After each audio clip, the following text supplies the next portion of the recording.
So on today's episode of Tyrese's Automotive, I'm here working on a 2005 Jaguar X-Type. So what I did was I took out the cap for the brake fluid reservoir, took out the wheel, the caliper, pressed back in the piston, took out the pads. I'm going to put in the new one. So what you want to do, you also want to put anti-seize on the bracket so then the pads could slip in properly. Right? And I have my new pads here.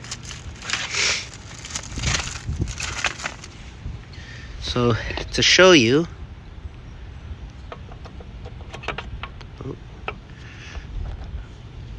slips in like that.